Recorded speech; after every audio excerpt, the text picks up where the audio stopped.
आसपास में।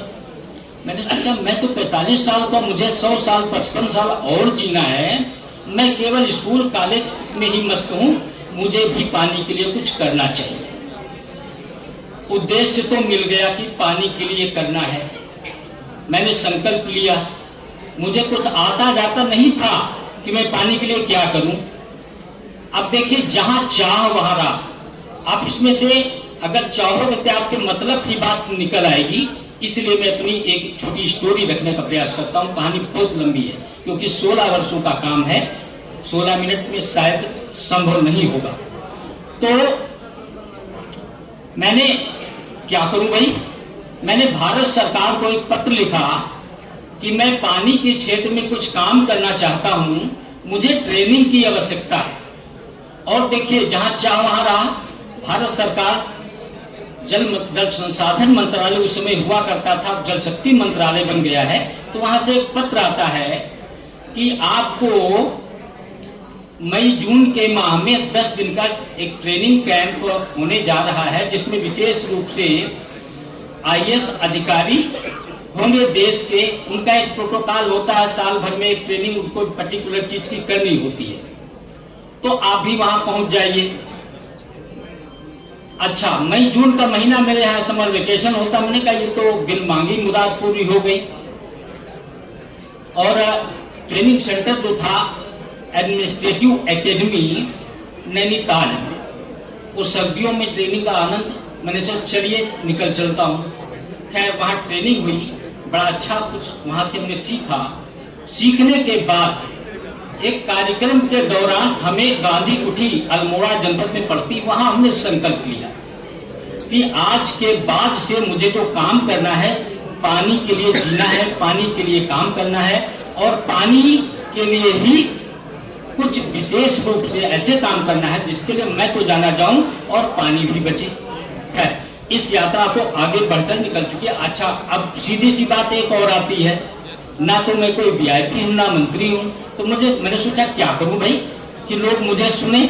भाई स्कूल, मैंने लखनऊ के कम से कम 150 स्कूलों में लगातार वर्कशॉप कार्यशालाएं कर ली। स्कूल तो खत्म हो गए, कोई ऐसा स्कूल नहीं अच्छा बचा जहां मैंने अपनी जल संरक्षण की वर्कशॉप ना की। अब क्या करूं, मैंने मोटरसाइकिल निकाली और निकल पड़ा भारत भ्रमण के लिए।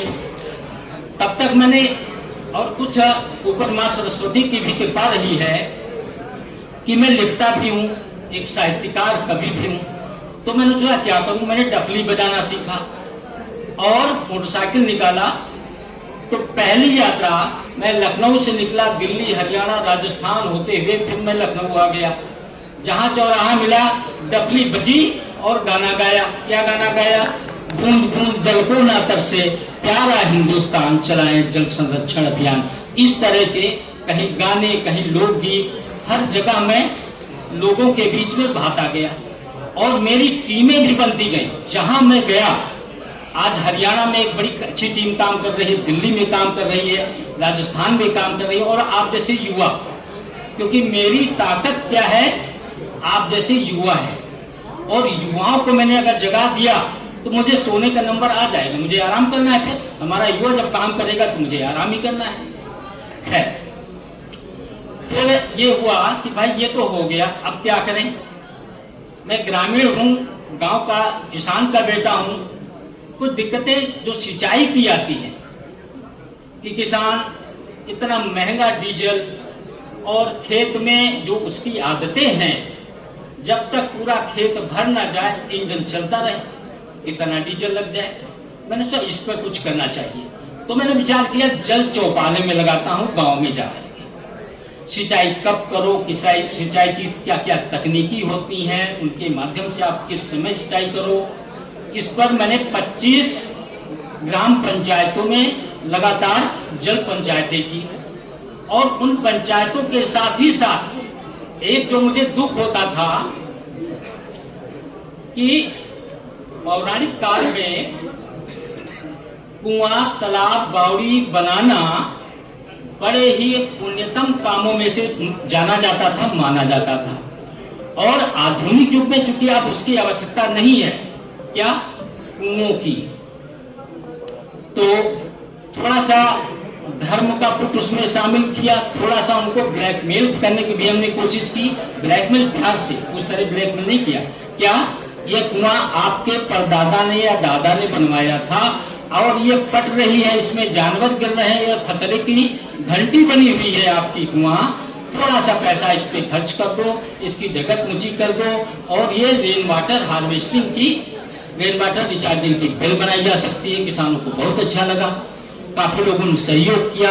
हर गांव, हर ग्राम पंचायत से मैं 10 कुएं मांगता था कि भाई देखिए हमें 10 कुएं चाहिए, उसके लिए जो मुझसे सहयोग हो सकता है मैं करूंगा, और कुछ पैसा भी मैं उनके साथ रखता था, काम भी करता था। तो लोगों को लगा ये लखनऊ में रहता है, 50 किलोमीटर मोटरसाइकिल से चल के आता है और मेरी कुएं के लिए बात कर रहा है, मेरे दादा की कुएं के लिए बात कर रहा है। इस कुएं को जीवित होना चाहिए और मेरे दादा का नाम जीवित हो उठेगा। तो उन्होंने कहा भैया देखिए मार साहब, आप पैसा मत दीजिए, आप कैसे करना ये हमको बताइए। तो प्यारे बच्चों, लगभग 250 कुओं का जो हमने इंतजाम कर रखा था, लगभग हर गांव से कहीं से 10, कहीं से 6, कहीं से 4, इस तरह करके 130 कुओं को रेन वाटर रिचार्जिंग बिल बनाने में सफल हुआ।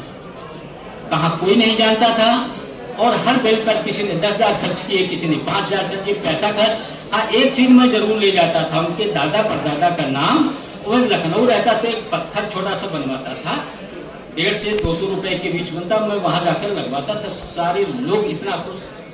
तो क्या भैया आप तो काम कुछ ऐसा कर रहे हो, अगर अब आपको जलदूत कहा जाए तो कैसा लगेगा? हमने कहा भाई जैसा आपका बेटा हूँ, आपका भाई हूँ, जो नाम आप रख सकते हो आप रख लीजिए। तब से मेरा नाम जलदूत हो गया। और 2009 में हमने संगठन का दिमाग में आया कि कुछ संगठन बनाया जाए। तो क्या बनाया जाए? हमने कहा धरती ये जो जानी देखी जा रही है, ये ब्लू प्लेनेट के लिए, जो अंतरिक्ष से धरती को अपनी देखा जाता है, ये ब्लू प्लेनेट है। और ब्लू का इसका कलर नीले रंग की, वो नीला रंग क्यों है? पानी की वजह से। तो अपने संगठन का नाम हमने रखा नीला जहान वाटर फाउंडेशन। और देखो, शायद मेरा संगठन इकलौता होगा जिसके रजिस्ट्रेशन का पैसा भारत सरकार ने दिया। आज जब मेरा नेशनल वाटर हीरो में सम्मान के लिए कुछ आर्थिक उसमें पुरस्कार भी था, तो मैंने कहा मेरा संगठन तो रजिस्टर्ड है नहीं, कल पैसा तो संगठन को ही मिलेगा। तो मेरे पास पैसा तो है नहीं, जो पैसा होता मैं पेड़ लगाने पे खर्च करता हूँ और घूमने घामने लोगों की मदद करने में खर्च करता हूँ, पैसा मैं भेजता हूँ, आप रजिस्ट्रेशन कराइए। खैर मेरा संगठन रजिस्टर्ड हो गया। तो प्यारे बच्चों, मेरा कहने का अर्थ ये है कि जब हम कोई चीज चाह लेते हैं तो काम हो जाता है। और धीरे धीरे ये ख्याति मेरी बढ़ती गई। फिर यूएसए से बुलावा आ गया कि भाई आपकी जरूरत यहाँ है, यहाँ भी कुछ समय निकालिए। मैंने कहा चलो, अंग्रेजी बहुत अच्छी नहीं आती है। तो कहा आपको अंग्रेजी बहुत अच्छी नहीं आती, हमको हिंदी बहुत अच्छी नहीं आती है, हम लोग जोड़ तोड़ करके बात करेंगे और खूब बात हो जाती है। तो कभी आपको घबराना नहीं है। किसी ब्रिटिशर या कोई ऐसा आता है कि उसको बहुत अंग्रेजी आती होगी, ऐसा नहीं है, क्योंकि हम और वो एक ही जैसे हैं। हमको अंग्रेजी नहीं आती, उसको हिंदी नहीं आती, तो हम लोग बहुत अच्छे से बात कर लेते, दोनों एक जैसे होते, बहुत अच्छे से बात कर लेते। खैर वहां मैं गया और उसके बाद यूनाइटेड नेशन ने एक अवार्ड दे दिया। मैंने कहा यार ये तो मैंने कहाँ से ये सोचा ही नहीं था।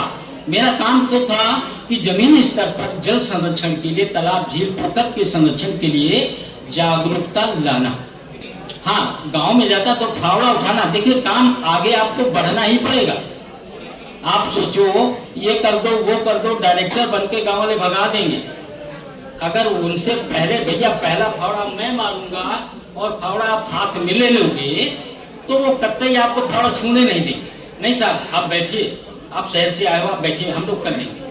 तो एक चीज और आप जीवन में एक धारणा रख लीजिए कि जिस काम को आप करना चाहते हो, पहला स्टेप आपको उठाना ही पड़ेगा, चाहे वो परिश्रम का हो चाहे निर्देशन का हो।